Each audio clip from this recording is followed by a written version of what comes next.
smiling right now because this pay-per-view really was not that eventful, but I think it was because Tomas and I were doing some shitty impressions, just doing a one-off. But again, yeah, not going to do it for the stream, obviously, right now. But welcome to the final pay-per-view review taking place in the WWE Thunderdome. I am so happy to say that, Tomas.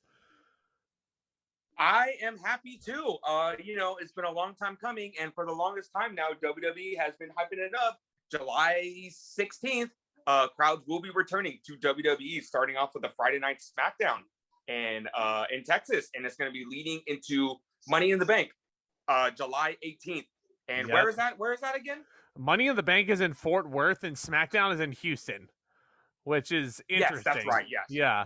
It's sure. It's interesting because I think, no disrespect to Fort Worth, obviously, that's not the first town that comes to mind when, I think of the big cities that WWE likes to go to for pay-per-views, like your Chicago, like a Houston, like a Dallas, like a, I don't know, like a Sacramento. You know what I'm saying? Fort Worth isn't the first town that comes to mind when I think of, pay-per-view venues. Oh, no, for sure. I don't know what's going on there. Maybe they just went with the first city that would be willing to take them. And I know, they also have a 25-city tour coming up. So we're back into the full swing of things, ladies and gentlemen.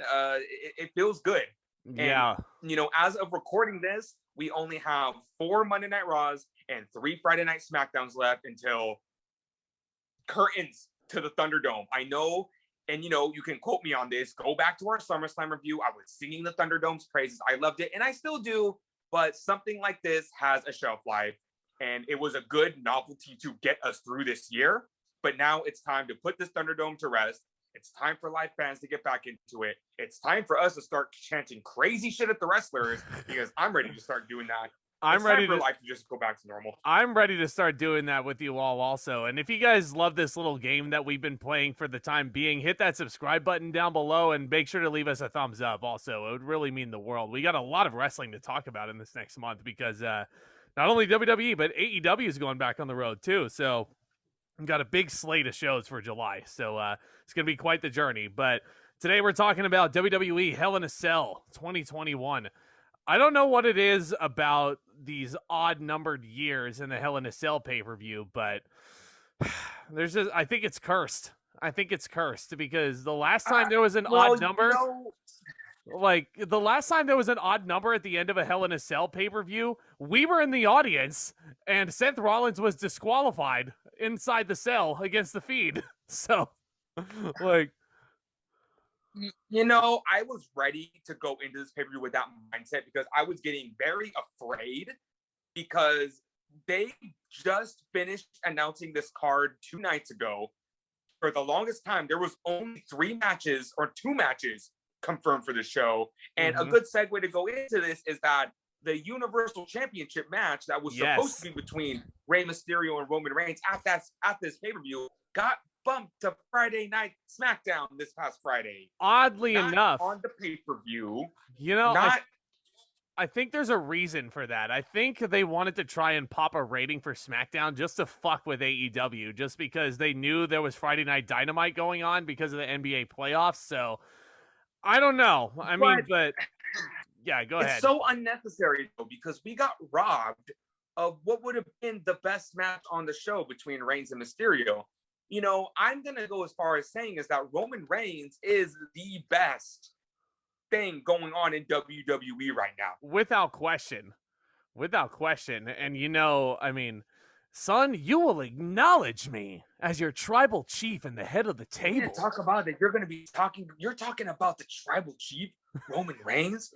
You're talking about the man that has been carrying SmackDown on his back for the better part of a year. Are you talking about the man that is carrying this bloodline and who's going to keep Jimmy and Jay in check? And if they do lose, you're out of the family. You will acknowledge me. My goodness. Roman Reigns impression competition, impromptu. But I got to talk about this also because obviously there wasn't a WrestleMania Backlash podcast. Roman Reigns' new theme song is actually growing on me quite a bit. It almost feels like a final boss level fight in the most epic video game you could ever imagine. I can't help but agree because when I first heard it, I was like, okay, this is all right. And then it ended up on rotation on my playlist almost daily. It's a good theme song. But again, we were robbed of a Universal title match on a pay-per-view. WWE, get this out of your system now, because you can't pull this shit when fans come back. If you do this, you're gonna piss a lot of people off. You really are. Yep. But this is the first time ever a Hell in a Cell match on an episode of SmackDown. And to your point, if this were on the actual pay-per-view, this probably would have been one of the better matches on the show, unfortunately. It was the match I was looking forward to the most. and then they just took it away from us. Yep. But Rey Mysterio is throwing all kinds of weapons at him in the early going. He's Pillmanizing Roman Reigns with a steel chair repeatedly into the cell wall, which could not have been comfortable. Roman Reigns put himself through a table that was leaning up against the cell wall, missing a spear at one point. Rey Mysterio was all over him in the early going, but then Roman Reigns picks Rey Mysterio up and he is throwing him all over this fucking thing like a big old sack of potatoes, you know. And Roman hits a Superman punch, and to your point, to the playing off of the impressions we were just doing, he yells out, "Acknowledge me!" after the Superman punch. It was just awesome. Gotta love Roman Reigns. 619, Pat McAfee on commentary, who I'd like to praise later on, just because, he's not like every other commentator on this roster. There were points where Mysterio is making a brief little comeback, 2 straight frog splashes.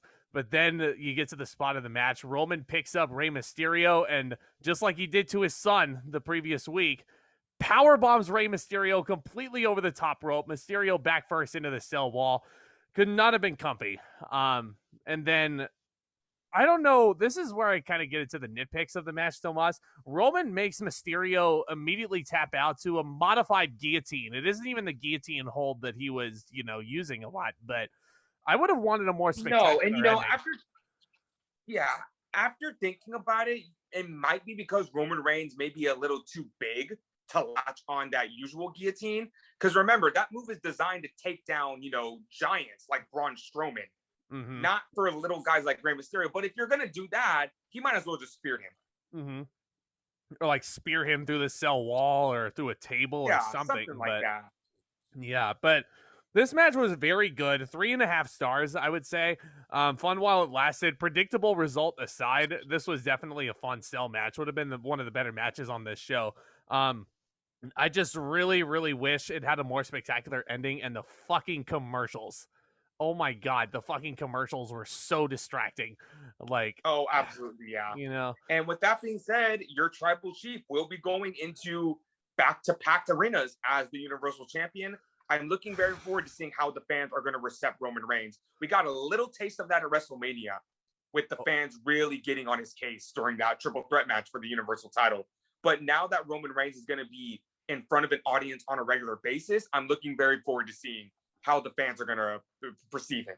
It'll be interesting. It's certainly a character change that Roman Reigns has needed for a long time. I'm looking forward to booing him when I see him, just even though I love the man, obviously. But yeah, great character work here. So there was a kickoff show match apparently, and I missed it. So I'll let you take the lead on this, Tomas. Yes, on the kickoff show, we have Mandy Rose taking on one half of the WWE Women's Tag Team Champions, Natalya, and kind of just a nice little exhibition match between these two halves of tag teams. I could have sworn this was I could have sworn this was a tag team title match. I was just like, nope, it was Rose versus Natalya. Okay, just 1-on-1. Okay, I see. Yeah, straight up Rose versus Natalya. Not really much to say about this match, but watching this match, 2 things I noticed. Number one, Natalya is hands down one of the best wrestlers on the roster. She is just absolutely so great to watch in the ring. Her offense is so smooth. She is such a veteran, and working with someone like Mandy Rose, believe it or not, Mandy Rose is actually a very solid wrestler in the ring. And she and Natalya put on a nice little match, and it was fun to watch. It reminded me of a little exhibition match because there was a lot of nice grapples and a lot of nice strikes, including that really nice running knee that Mandy Rose has used over the years. Natalya wins with the sharpshooter. There's nothing much to say about that match, but what there is a lot to say is I was one of the victims of Peacock this weekend, and apparently this was a constant thing with everybody else. But if you were watching the show live, logging into Peacock for the show was a nightmare. I kept getting this weird message that said there's no DNCs available. I don't know what the hell a DNC is, but apparently we didn't have any. And on my phone, it was saying that the show was over. And once my girlfriend hooked up her laptop and disabled her ad blocker, boom, there's the pay-per-view. So what the fuck, Peacock? That's so Knock it weird. off. Yeah. Get it out of your system. Knock it off. I don't want this shit happening in Money in the Bank. Yeah, how about give us a pause button for Money in the Bank when we watch it live? That'd be nice, but... It's been 3 months. Is that too much to ask? No. Is that too much to ask? But, you can't pause the show. Yes, but... We do get into the actual show with a really corny opening video package, if I say so myself, with an Ozzy Osbourne song, apparently, that doesn't sound like Ozzy Osbourne at all, but, I mean, it's a nice little theme song. Beautiful opening pyro, and you got to take advantage of that Thunderdome pyro while you still can. Our opening contest is also inside Hell in a Cell. It's Bianca Belair defending the SmackDown Women's Championship against Bayley. Now, Tomas and I were joking about this so much in the build-up to this. This is all built around Bayley literally laughing at Bianca. Yeah. What the fuck? You think of the great blood feuds in Hell in a Cell over the years. You think about The Undertaker throwing Mankind off top of the cell. You think about Triple H and Shawn Michaels having a 45-minute classic inside Hell in a Cell. You think about Michaels and The Undertaker having the very first Hell in a Cell match, all the way down to Bayley laughing at Bianca Belair. Yeah, you gotta put that in the cell. Gotta do it. Because you gotta do 2 on the show, brother. You gotta do 2 of them. But you couldn't do Reigns and Mysterio. That was way too much to ask for. Having the Universal title on the show, way too much to ask for. Again, trying to pop a rating to fuck with AEW, but I mean, give them credit where it's due. This was a very, very fun opener. I don't want to say this was nearly on the level of Bayley versus Sasha from last year. That was a match of the year candidate, but this one was just, it was a run of the mill. I mean, one thing I will say, this is a sentence I never thought I would say in my life. I loved the hair psychology. If you guys watch the show, you'll know what I'm talking about. They got really creative with Bianca Belair's hair. Like at one point, Bayley took her hair and wrapped it up in the rope and started stomping on Belair. After that, Belair is able to get herself free, and but then Bayley's able to tie her hair around a chair. That was very interesting to see. And then once Belair is able to fight out of that, Belair wraps her own hair around Bayley's wrist and then starts using it as a tether to give her some short arm clotheslines. Very interesting offense to say. And you know what? That's going to prompt me to go into another little bit of a rant.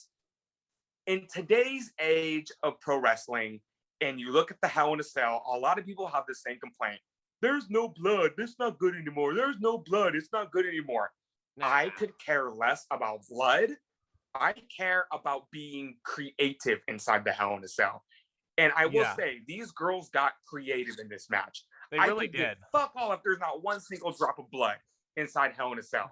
I care that they are putting on an entertaining match that I can't see in a regular match. And I think Belair and Bayley accomplished that at least. Yeah, and even then, there were so many clever callbacks to Bayley's Cell match last year against Sasha Banks with double taped kendo sticks together.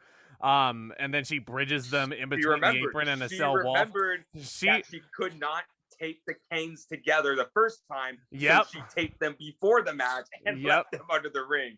I thought, when WWE is consistent and they have continuity, it makes me smile because it's not something they do often. And of course, Pat McAfee, who is great on commentary. I really like him behind the announcer's desk. He pointed that out. And then Michael Cole starts talking about it a little bit. And of course, being Bayley, she shuts Michael Cole up right there. And it was just great. We're getting that match at WrestleMania, right? We're getting Bayley versus Michael Cole. Oh, man. I don't know. I'm more looking forward to when Adam Cole's called up to SmackDown to feud with Pat McAfee. But anyway, so, like I said, I really... Adam is revealed as Michael Cole's son. I'm gonna pretend I didn't just hear that, but this was great wrestling throughout. I mean, there was a point where Bianca does like a frog splash or something on Bayley, like bridging the ladder. Like, oh man, that was a nasty spot. Oh, frog splash. Did Montez Ford teach her that move? Oh, I wonder. The best frog splash in the business right now. But the match actually does have a pretty spectacular finish. A ladder eventually comes into play. Bianca hits the kiss of death on the ladder, and that's what gets the 3 count. I really, really liked it. I would go 3.5, maybe 3 3/4 if I'm being really nice. I personally would have liked it a lot more if they utilized the cage more. Yeah, I'll give it 3.5 because most definitely I enjoyed this match a hell of a lot more than the WrestleMania Backlash match for sure. And these two got super creative in this match, and that's it was a nice surprise for me. So I give it 3.5 as well. Very a big feather in Bianca Belair's cap, if I say say so myself. I feel like a lot of people doubted Bianca Belair going into WrestleMania because her build with Sasha Banks wasn't that good. But her first 2 defenses so far have proven that otherwise. And I think Belair is a fantastic SmackDown Women's Champion. Oh, now going on from here, I want some different opponents for Belair. You need to expand that SmackDown Women's roster a little so we can get some fresh matchups, So you're thinking, I don't know who like... Becky Lynch. Becky Lynch. Yep, because apparently she was backstage at Hell in a Cell and she was training at the Performance Center. So, there's a big return coming, just in time for the fans to come back. So, just to get that big pop. But, Bianca versus Becky would be nice. I mean, Bianca versus Carmella if you wanted to bridge the gap, and save Becky's return for the pay-per-view. But, this match really did not need to be in the Cell in hindsight. And a predictable finish. Bianca is not dropping this title anytime soon, but it was good. It was good. I don't think this match needed to be a Hell in a Cell match, but at the same time, I appreciate it being a Hell in a Cell match because I wasn't a big fan of the WrestleMania Backlash match, and if this just would have been another straight up wrestling match, I don't think it could have been any better. Yeah, I totally agree. But so I do appreciate us getting something different last night. Yeah, I would agree there. So, hey, Tomas, perfect segue because next up is Cesaro going one-on-one with Seth Rollins. Yet another WrestleMania rematch, a month directly after a pay-per-view that was built around WrestleMania rematches. What the fuck? And, I don't have a lot of bad things to say about this match, but my biggest nitpick with this match is that ever since WrestleMania Backlash, they've been building towards Seth Rollins versus Cesaro at Hell in a Cell. And everyone was asking, is this match going to be inside Hell in a Cell? But it felt like they just kept putting it off and putting it off and putting it off. Just at the very last minute, in the very last hour of the 4th quarter, making this match official for SmackDown. And it just being a regular match. I feel like this rivalry peaked after WrestleMania. No, it didn't. It peaked right after WrestleMania Backlash with the whole backstage beatdown and with Cesaro returning at Ding Dong Hello. Yeah. And then it kind of just fell flat. And then here we are with this. It feels thrown together. This feels like ripping apart the drip. Because Seth is going to be so mad about that. But I feel like this pay-per-view was just, this pay-per-view was slapped together at the last second, but this match was slapped onto the pay-per-view because WWE, I'm just going to come out and say it, they're more distracted right now with getting back on the road than they were booking this pay-per-view. Back in 2019. You don't say. It doesn't bother me. It doesn't bother me that much, but hey, I'm still paying $9.99 a month for Peacock. I don't want all pay-per-views to be shit. No, of course not. Yeah. But what do I know? This opinion is going to be irrelevant in 3 weeks. So yeah. So this match was very good. These guys, again, anytime these two are matched up, I don't want to complain too much because these are two phenomenal wrestlers, two of my favorites on the roster. And they did everything they could to try and make this match at least a little bit different from the WrestleMania match. For example, Seth Rollins attacks Cesaro during his entrance before the bell, so it really upped the intensity, I feel like. Cesaro was fired up and dominant early, and Michael Cole, I feel like Cesaro was going to lose this match because Michael Cole was really pushing it hard that Cesaro had Seth Rollins' number in this feud. Like, it was just completely one-sided. And I'm like, well, that's them telling us, hey, Seth Rollins is winning. Nudge, nudge, wink, wink. But, yeah, that's just my thing. Yeah, but not to take away the fact that this was a really good match. And, it's Cesaro and Seth Rollins that we're talking about at this point. We saw how good they worked at WrestleMania. We saw how good they worked at SmackDown a couple of weeks afterward. I will definitely still give the nod to WrestleMania a little more because honestly, my bias is there. There were fans there, and that helped Cesaro and Rollins really elevate themselves. And of course, in that match, you saw the crazy offense. You saw the corkscrew frog splash. You saw the UFO. Those things were missing from this match, but this was still a lot of solid wrestling. And Cesaro and Rollins, they tell a damn good story. They did. And you know what one of my favorite portions of this match is Cesaro actually takes Seth's glove off of his hand, his signature glove, and he looks at it. You think he's going to put it on? No, he kicks it into the crowd. And Pat McAfee, the punter, equated it to like the Euro Swiss team, like, making a big goal. And then he's like, oh, that shot into the WWE Universe like a piss missile. And I'm like, did I just hear that right? Yes. Like, that was good. That's why I love Pat McAfee on commentary, just because he says ridiculous stuff like that, and he comes off like a normal geek like us, So it's not like right, yeah. But I will say, WWE fans, hang in there just a few more weeks because that glove can be a souvenir for you in a few weeks if you go to a WWE show.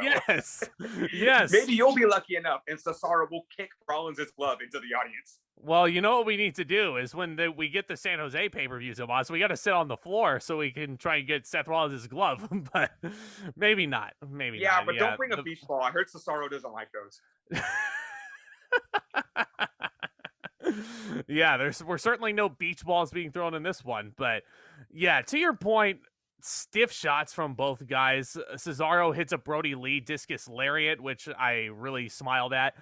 Just beautiful transitions all over the place, but then Seth Rollins out of nowhere pins Cesaro with a fluky roll-up, and Michael Cole calls it Seth Rollins stealing one, and I'm like, what are you talking about? Seth Rollins just pinned him clean in the middle. How did he steal it? So I think by now that surprise roll-ups are kind of my biggest pet peeve when it comes to matches. In my opinion, I feel like they just deflate the entire match because here I am seeing this spectacular match and it could end with a neutralizer. It could end with a curb stomp. It could end with anything else, but you go with the goddamn roll-up. Yeah. Well, I mean, if they're going to keep Cesaro looking strong, and honestly, like, I disagree with the booking of this match. Cesaro really shouldn't be losing. Like, if you're going to be pushing him in the main event like he deserves, he should not be losing 2 pay-per-views in a row. And, like, I get it. Seth Rollins hasn't had a big win like this, I think, since Fastlane. But he's Seth Rollins. He can afford the loss at this point. He's already well established. Cesaro really needed these wins. But here he is. I really hope this leads to, because I want to see Seth Rollins and Cesaro in the Money in the Bank ladder match. So my idea with this and another match that we'll be talking about on the show, save the blow-off match for the SmackDown before Money in the Bank, put those two in the main event in front of a crowd, let them tear it up, and then you can decide from there on. That's where Cesaro gets his big win. He wins the feud. Bigger and better things for Cesaro. Yeah. After this month of July, let's do something different with Rollins and Cesaro. Yeah, well, for both of them. We're treading water until fans come back. For both of them. Rumor has it that Seth Rollins is wrestling Edge at SummerSlam. So, I mean, we'll see. We'll see. Yeah, I'll believe it when I see it. We're treading water at this point. Yeah. Yeah, we're treading water at this point. Let's just push through these last Thunderdome shows. We're almost there. Yeah. I gave the match 4 stars, though, all things considered. This was definitely an excellent wrestling match. Probably tied for match of the night for me. I liked the Mania match more, too, just based off of the crowd reactions. Oh, yeah. 3 3/4 stars. And again, I think I gave the WrestleMania match 4.5. But then again, more innovative offense. There was a crowd reaction. This was not a bad match. Just, my biggest nitpick is surprise roll up. Oh, God.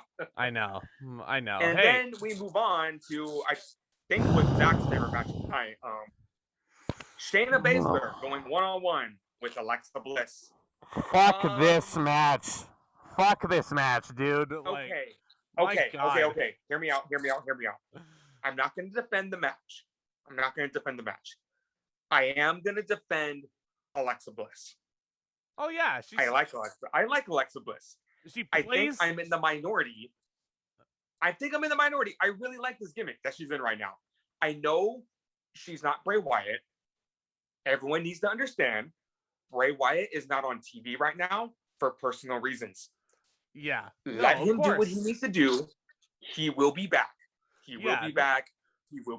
And like, part of me also thinks that they're saving the Fiend's big return, like, you know, for when crowds come back, you know, because they already gave him some grand entrances in the Thunderdome. They already burned him to a crisp in the Thunderdome. So, like, you know, they got to save the more spectacular stuff for the fans. But I mean, Alexa, so clear something up for me. Is Alexa Bliss the babyface in this feud? That confuses me as much as Bray Wyatt confuses me, because I can't tell if Bray Wyatt's supposed to be a babyface or not. Good. No, the Fiend is clearly a babyface. I'm gonna hot take right now. Hot take.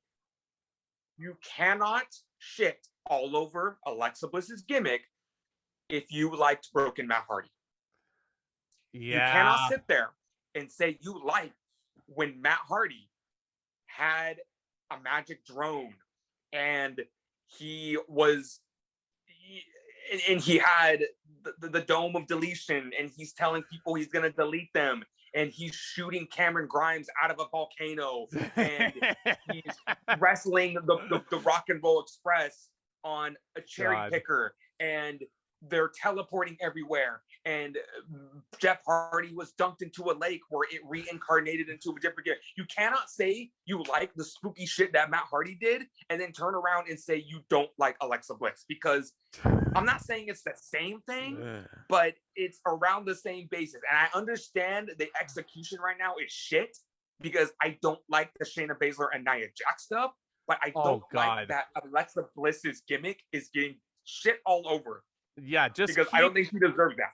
Just keep Alexa Bliss as far away from Nia Jax as possible. I really don't trust Nia Jax at all to keep her safe. But I like what Bliss is doing. This is a new layer to her character. I mean, would you rather her just go back to normal and just a new do layer the things that she was doing before? A new layer. This is a completely different character. Like. I mean, that's my question to the fans. Do you want Bliss to just go back to doing what she was doing before? Because I remember a time where everybody hated Alexa Bliss because she was Raw Women's Champion for like 7 months. Would you rather her go back to doing that? Yep. I mean, again, prefer this. Wrestling fans are so hard to please sometimes, but yeah. I think Bliss is doing a very good job with this gimmick, and I think she showed that in this match. Like, she's no Bray Wyatt, but give the girl some props. She's talented as hell, and not anyone can pull off this gimmick. You mean to tell me that if you slap this gimmick on Dana Brooke, that it would be just as good? No. Are you kidding me? Yeah, because Alexa Bliss performs it really well for sure. God, dude. I mean, you make a lot of really good points. I mean, I still thought this match was dumb. Like, especially just going into... For sure, yeah. Like I said, I'm not defending this match. I'm just defending Alexa Bliss. Bliss did do some interesting things in this match, too. The crawl creeped me out. That was fucking scary. Yeah. I couldn't help but notice that it was just like, oh, this is just like Bray Wyatt if he was, a female, and he just flipped around the spider crawl. Yeah, exactly. I think that's what they're trying to go with. You know, I think a lot of people have been saying Alexa Bliss is a spinoff from Bray Wyatt. And again, until Bray Wyatt is ready to come back, I think it's fine. I think it's perfectly fine. Why can't the women's division have a little slice of this? Yeah, that's very true. But poor Shayna Baszler, man. She just got freaking squashed. I mean, I don't want to say she's completely buried, but this was... Oh, no, that's fine. She's been completely buried for a very long time. This goddamn finish, man. So apparently it gets to the point they're wrestling a little bit. Like, Shayna's doing some joint manipulation on Alexa's wrist. But Shayna's outside. Alexa's in the ring all by herself.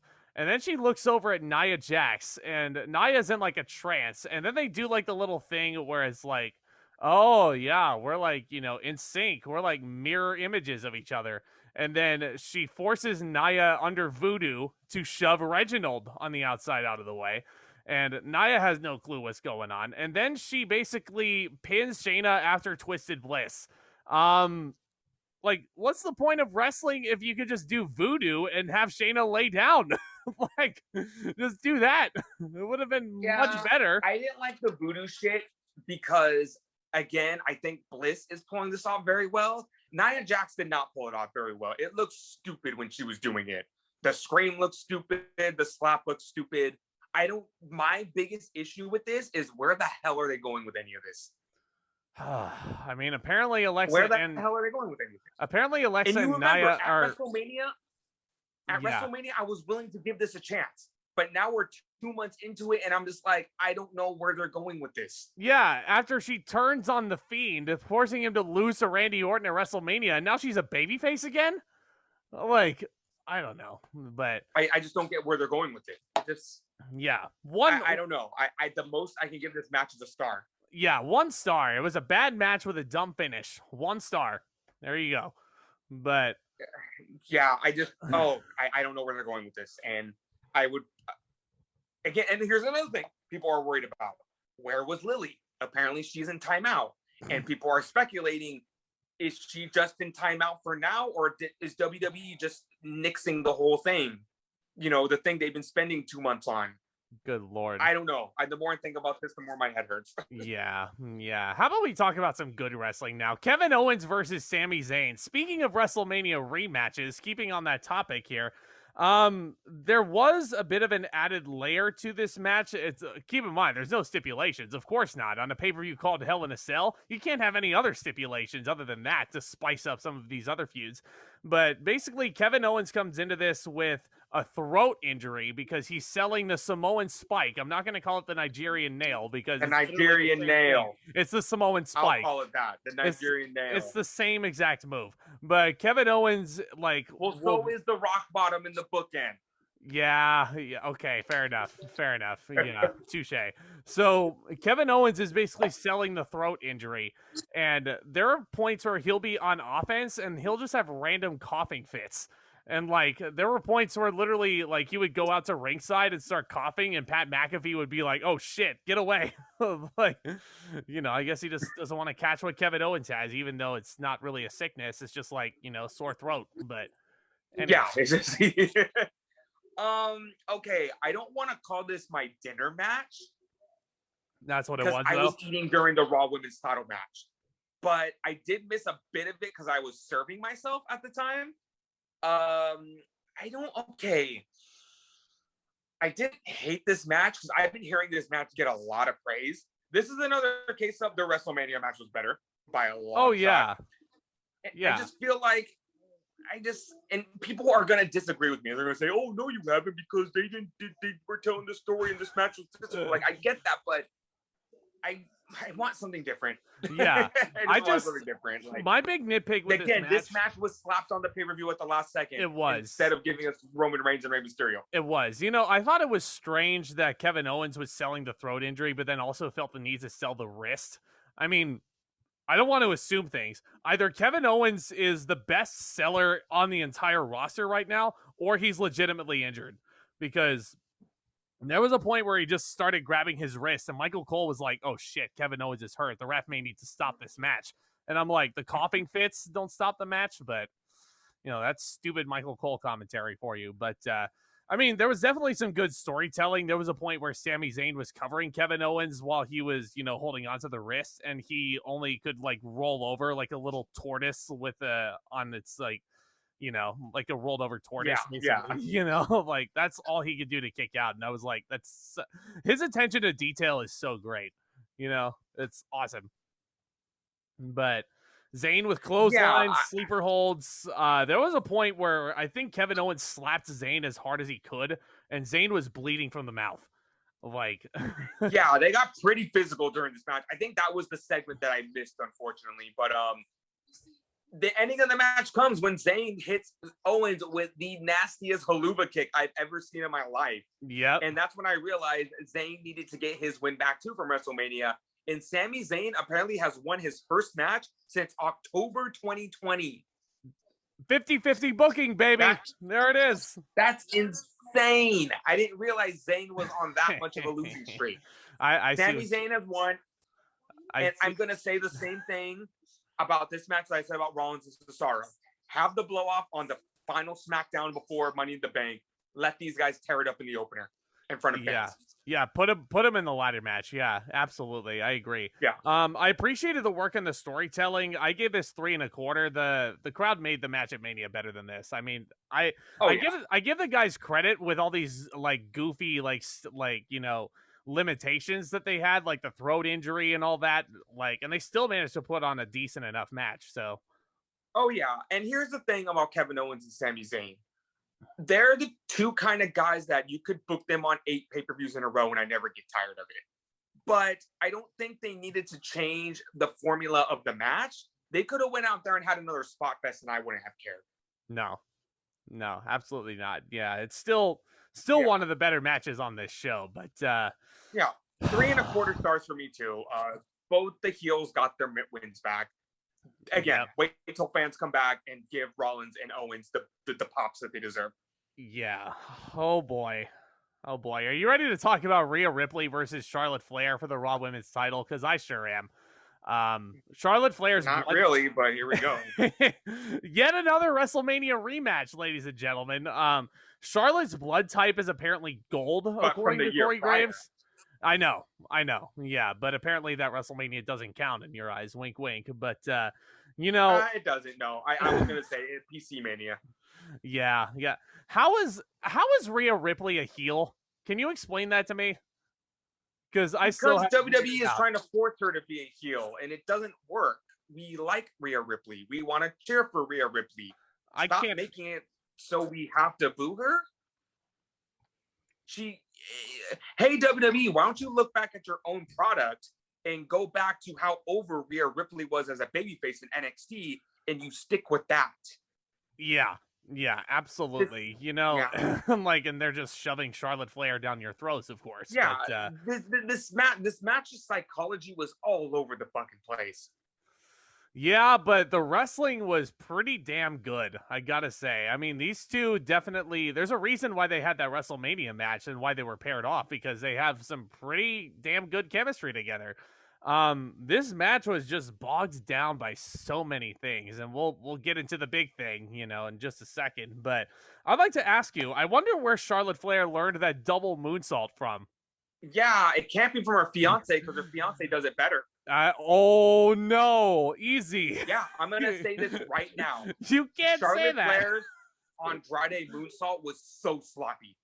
It was so sloppy. She does the backflip, she lands on her feet, and then she does the moonsault again, but that made little to no contact with Rhea Ripley. It did not look good. Yeah, and it felt like she almost hesitated too. But I mean, also Flair's frame is too big for her to be executing these moonsaults, because I'm sorry, I'm in the minority. I don't like that moonsault she does outside the ring, because she always lands on her feet and it doesn't look good. Yeah, for sure. It's like she's scared to bump with that moonsault. I agree. But yeah, there was some good selling by Rhea Ripley. She was selling the knee for a while. I think it was because Charlotte tried to put on the figure 8 at a couple points. But Jesus Christ, Rhea does not tap out to the figure 8. Thank goodness. But I mean, real quick before we get into that, the other thing Flair tried to do in this match that did not look good, she tried the fake out elbow. That didn't look good either. That beautiful move that Andrade does, where he goes for a boot and then he immediately snaps into an elbow. Yep, it didn't look good. It did not look good. No. I've definitely seen it done better somewhere, but. Andrade, control your girl. So these two go to the outside of the ring. They're selling. They're kind of pulling themselves up. They're over by the announce table. Rhea Ripley pulls the cover of the table off, and she hits Charlotte in the face with it. And then I hear the bell ring. A disqualification loss for Rhea Ripley. You just made her look like a fucking dweeb, guys. Okay, so this is why this psychology is all over the fucking place. You mean to tell me that you're going to book Charlotte Flair as this evil bitch ever since she came back after WrestleMania. You don't say. It's this evil, conniving, Cruella de Vil cosplaying, Maleficent robe-wearing bitch as this monster heel. I love it. But you're going to have Rhea Ripley, who you were forcing to be a heel, get the disqualification victory. Charlotte Flair on Monday Night Raw has every right to come out and say, this bitch got herself disqualified on purpose. You fucking coward. But you got yourself DQ'd. But since when is using the top of the announce table as a weapon considered disqualification? Well, I have seen that used millions of times. I'll do you one better. Since when was the illegal tag team partner attacking the legal tag partner a disqualification? The WWE needs to figure out what a disqualification is and what isn't. You know, because I've been watching wrestling for almost 20 years now. Like, I don't like the disqualification finish, but if they wanted to do it, just use a steel chair or the ring ropes. Yeah. Or any other weapon. Why the top of the announce table? Hell, have them brawl on the outside, which they started doing, and have the referees throw out the match that way. Like a double disqualification, a no contest. Yeah, I know. I as soon as the bell rang, I was like, what the shit? A DQ on pay-per-view? I mean, not that this pay-per-view matters in the long run, but I gave the match 2 stars. Ooh, I'll do you one better. 1.75 stars. Oh, I'm sorry. I was going to give it a 2, but that finish just pissed me off, and the psychology was, off. I agree with you on the psychology, but the wrestling was just too good. The match wasn't bad until the finish. You know, it's like TNA booking, like TNA 2009 booking. Like, it's awful. And then they try to justify it by Charlotte Flair screaming at Rhea Ripley saying, you got yourself disqualified. And Rhea Ripley responding with, I'm only doing what you would have done. Isn't the point of being a babyface to not do what the heel does? Or is this WWE's weird-ass way? If anything, you're just justifying Charlotte Flair's actions. If Rhea was going to retain... Ripley, you're making yourself look stupid. If Rhea was going to retain, like, did you have to make her look like such a chump? She should look like a champ instead. No. Like, or how about this? Don't do the disqualification victory. Have Rhea Ripley roll up Charlotte Flair with a handful of tights and her hand on the rope. How about that? Better yet, make her look... Or better yet, how about Rhea Ripley hits Charlotte with a riptide and pins her clean in the middle? Are they too scared to do that? That's too much to ask for. That's way too much to ask for. This is Charlotte Flair we're talking about. I know. This match makes my head hurt. Yeah, but it's going on to a match that surely made the two combatants' heads hurt. Bobby Lashley is defending the WWE Championship against Drew McIntyre inside Hell in a Cell, and the stipulation is added on: if Drew McIntyre does not beat Bobby Lashley, he can no longer challenge for the WWE title so long as Bobby Lashley holds the belt. I love Drew, but another rematch, like, I don't know. And the way he got it, I agree with you, Tomas. It was pretty lame. I'm not going to lie, but yeah. So there's a ton of speculation going on of who is going to be challenging for the WWE Championship going into SummerSlam. And knowing that information, there was no way Drew McIntyre could win this match. Again, Brock Lesnar. What? Yeah, I love Drew McIntyre. You know what? I'm surprised his back isn't injured from carrying this company on his back since April of 2020. Face of the company. Face of the company. Yeah, Drew McIntyre deserves to be WWE champion in front of fans. It's going to happen. But right now, we're in the almighty era. Yeah. So this almighty era needs to keep going. And Drew McIntyre is still here. He can win the WWE championship anytime he wants. Yeah. Except right now. Or the Universal Championship. You never know if he's going to be drafted to SmackDown next fall. But, we do have a draft coming up in August. Yep. So, you talk about back injuries. I don't know how Bobby Lashley's back isn't broken. There was a point where Drew McIntyre hits like a vertical suplex on the outside. Lashley, he's upended and his back hits the cell wall, and then he takes a sick bump on the outside, and the thud, I thought he was dead. I thought he was legit dead. I was like, God, that is a big dude falling the way he did. Like, Oh yeah, he landed Jesus right on Christ. his head. Yeah, McIntyre was basically making Lashley his bitch at the beginning portion of this match. Yep. It isn't until that MVP introduces his cane into the match, and Lashley is able to just bash McIntyre in the gut with it, and Lashley's able to get control of the match at this point. This was very physical. It really was.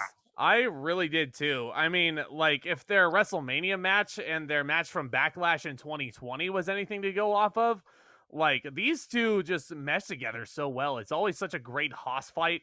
This match is no different. This felt, it had that big fight feel. This felt like a legitimate main event. I really, really enjoyed it.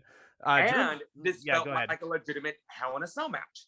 And again, it had a reason to be in the cell, Yeah, and again, they got creative with what they had. They used their environment well. They used the cage very well in this match.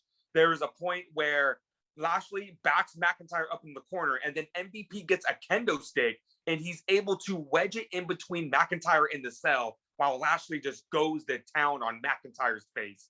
That was pretty great. Cool. It reminded me of Hell in a Cell 2017 with New Day and the Usos, just not as much of a contraption as they did it back then. No, of course not. But yeah, I mean, Drew's kicking this guy's ass all over the place. There's a spine buster on the ring steps. It's just really, really stiff. There's a point where Lashley eats a Claymore, but the ref was out somehow, and then MVP tries to get involved, but then, like, what happens is, like, Drew asks the referee to open the cage so that the referee that's manning the cell door can walk in and count. Smart babyface there. That's the thing with Drew. His psychology is always on point. That's why I love him so much. But, referee comes in, and then MVP sneaks into the cage, and then the referee locks MVP in the cage so Drew can beat him up. Like, what an asshole ref, by the way. He saw MVP get in there, and he was like, I'm going to lock him in there. Such a dick. He's going to get what's coming to him. That ref may be fired. Referee turned heel. The referee turned heel last night. Man, if MVP was the chairman of this company, I saw a meme on Instagram somewhere that, like, had a bunch of, like, it had a big collage of, like, an all African American like entourage of champions in WWE, and the caption read, "If MVP were the chairman of WWE," and I was like, wow, could you imagine? Could you imagine? That would be something. Yeah. But yeah. Oh yeah, and also I also noticed that this was a fun detail when McIntyre was just beating up MVP. This has really come full circle, because remember, after Drew McIntyre won the Royal Rumble in 2020, MVP was trying to recruit Drew McIntyre. And there's no way that this happened on purpose, but I thought it was just so weird that we've gone through this crazy year as we did. And here we are full circle. It's like MVP is telling McIntyre, I told you so. To recruit you in the beginning. Yeah. Look where I am with Lashley. He's like, I hate to say I told you so, but to your point, Drew tries to go for another Claymore. He can't do the 3-2-1 because obviously there's no fans in there. MVP grabs McIntyre's leg, and then Lashley rolls him up and pins him clean. That came as a surprise, honestly. I did not see that coming. I thought we were going to see some interference. I thought we were going to see someone kind of come and be Lashley's backup. I thought we were going to see something like that so Lashley could, like, spear McIntyre through a table or just capitalize on it. Yeah. Beggars can't be choosers. I really wanted Lashley to win this match, and he did. So I can nitpick at that finish, but beggars can't be choosers. Like, I basically, when that happened, I basically stood up and I yelled, "I'll take it." I'll take it. I'll take it. Yep. Lashley's going to be champion at least until SummerSlam. I mean, if he does beat Brock Lesnar, thank the Lord. But I mean, I don't think he's going to, but you got to give Bobby Lashley, at least that match with Brock Lesnar that he's been begging for. Even like, I can remember back to when he first signed, even with TNA, he was talking about like, oh, I'm so excited to wrestle Brock Lesnar, even though Brock Lesnar was nowhere to be found on the TNA roster back in the day. Yeah, and he's been out of pro wrestling for 4 years. Yeah, Lashley's clearly wanted a match with him for a long time, and I'm so glad that he's finally fulfilling that prophecy. To your point, yeah, it's going to be a little bit refreshing and weird to see Drew not in the title picture for the time being, but, you know, he can always win the ladder match. He can always win the ladder match, just saying. Again, you know what? I will say either at the end of this year or early 2022, Drew McIntyre will be WWE champion again. Yeah, or Universal again. He might be drafted to SmackDown, but this match gets 4 stars. This felt like a great main event, tied with match of the night with Cesaro and Rollins for me. I don't remember. This must have been the same rating I gave their match at Mania because I really liked that one. But I don't even. Again, I don't know if it's my favorite. Yeah. This was really fun. This was very physical. I think they used the cell a lot better than the women did. And this is overall just a really good match. I'm happy Lashley retained. I'm excited to see where they're going to go from this. And overall, I like this pay-per-view a lot more than WrestleMania Backlash. I'm going to give it a 6.5 out of 10. I'm going to give it a 6. You know, this is pretty uneventful. I actually will agree to disagree. I thought WrestleMania Backlash was at least a little bit more eventful because you at least had a title change on WrestleMania Backlash. But if it, like, I'll tell you what, if Roman Reigns versus Rey Mysterio happened on this pay-per-view like I thought it should have, then I probably would have bumped it up to at least a 6.5. But, beggars can't be choosers. But we did it. We got through all the Thunderdome shows. All the Thunderdome shows are done. Yep. We did it. We did it. There we go. Live crowds are coming back. I'm so excited. The next time we're on this channel, we'll be back in front of live crowds. Well, AEW, NXT, and WWE. Yeah, well, don't get too ahead of yourself because we got a retro to get to before that. We're going to be talking about Royal Rumble 2003. Hopefully, by popular demand, some of you guys loved our 2002 retros so much. We're going to go into 2003. So we're going to start off with Royal Rumble. I'm going to hope to have that up by next week. I'm not sure, but stay tuned for all that and much, much more. Obviously, I'm talking about cinema all the time as well. If you're new to the channel, just one last reminder, thank you all so much for tuning in with us tonight. Hit that subscribe button down below as hard as you possibly can. You know you want to. I know Tomas and, I know Tomas and I would appreciate that. But hit that thumbs up also. That would be awesome, guys. I think that just about does it, guys. Until next time, commence that back talk.